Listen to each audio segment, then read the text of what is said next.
100 कौरवों की बहन और जयद्रथ की पत्नी दुश्शाला का क्या हुआ?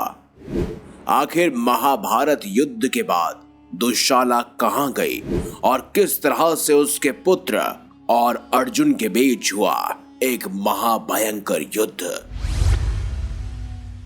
आप देख रहे हैं मिस्टीरियस हिंदू। तो चलिए अब करते हैं ज्ञान की बात। वीडियो में आगे बढ़ने से पहले हमारे चैनल को सब्सक्राइब करें और बेल आइकन जरूर दबाएं ताकि ऐसी ही खास लेटेस्ट अपडेटेड वीडियोस आपको जानने और सुनने को मिलती रहे। 100 कौरव भाइयों की बहन दुश्शाला युयुत्सु और पांडवों की भी एकमात्र बहन थी। इस प्रकार एक ही स्थान यानी हस्तिनापुर में रहने वाले सभी भाइयों में उसके 106 भाई थे। वे सत्तारूढ़ राजा धृतराष्ट्र की इकलौती बेटी थी। उसका विवाह सिंधु और सुवेरा के राजा जयद्रथ से हुआ था। जैसा कि हम सब जानते हैं कि महाभारत के युद्ध में जयद्रथ किस प्रकार मारा गया था और दुश्शाला विधवा हो गई थी। महाभारत युद्ध समाप्त होने के तुरंत बाद युधिष्ठिर ने अश्वमेध यज्ञ करने का फैसला किया। अश्वमेध का घोड़ा और अर्जुन और उसकी सेना के साथ साथ कई सारे सेनापति भी राज्यों का दौरा करते थे। जो कोई भी घोड़े को पकड़ता था वो बचाव के एक इशारे के रूप में अर्जुन से निपटता था।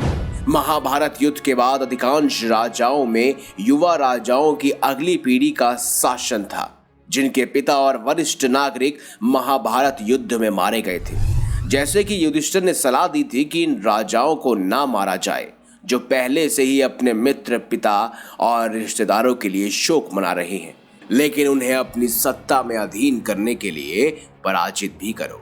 अर्जुन ने प्रत्येक के साथ नरम व्यवहार किया और हत्या को सीमित तक रखा।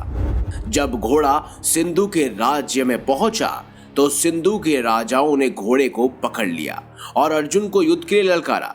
हालांकि जयद्रथ के पुत्र सूरदा को युद्ध के मैदान में नहीं दिखना था।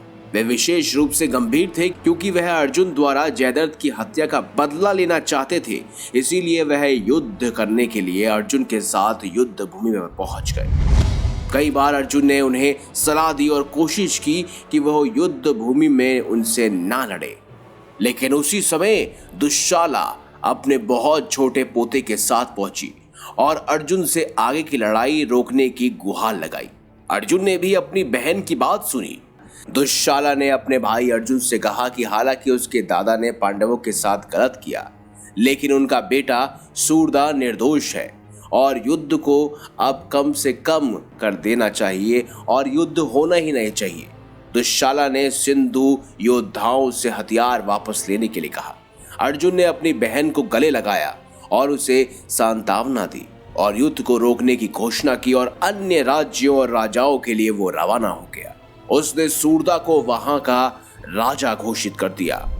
महाभारत में दुश्शाला का ज्यादा वर्णन नहीं मिलता है, लेकिन कहा जाता है कि पांडवों के 36 वर्षों तक राज्य करने के बाद जब वह स्वर्गारोहण को निकले तब उस समय भी उनकी बहन दुश्शाला अपने प्राण त्याग चुकी थी।